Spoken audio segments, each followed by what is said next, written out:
Man, what was that noise? Game Trailers 2012 Best of E3 Awards. Best DLC Game.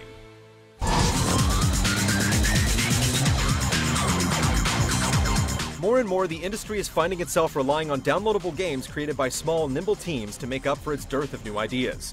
As a result, we pay special attention at the show to the DLC games tucked into the nooks and crannies of the massive booths to quench our hunger for innovation.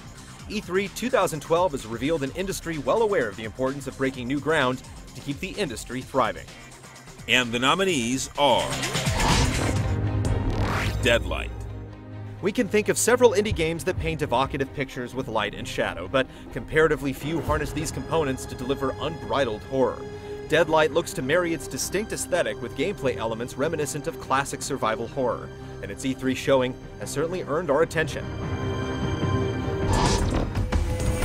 Mark of the Ninja.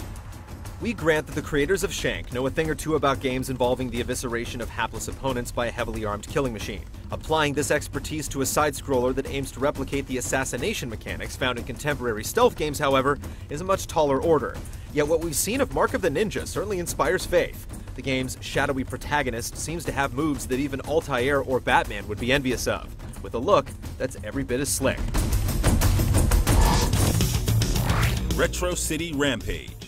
Retro City Rampage is a joyful pastiche of classic 8-bit gaming hoisted upon the frame of the industry's most contemporary expression, the open-world sandbox game. Its blend of NES-era tropes with Grand Theft Auto-style vehicular rampaging sounds like it really shouldn't work, but this couldn't be farther from the truth. Seeing it at E3 cements the viability of this unlikely concept, and we can't wait to see more. Sound Shapes. Sound Shapes presents an intriguing mix of orally enhanced platforming gameplay and simple yet robust music creation tools. Both ideas come together in ways that reinforce what would seem at first blush like a pair of near contradictions. For instance, you play the game to unlock sounds with which to create more varied music. Factor in the ability to play and compose on both the Vita and PS3, and you have a fascinating combo that's sure to inspire creativity. The Unfinished Swan.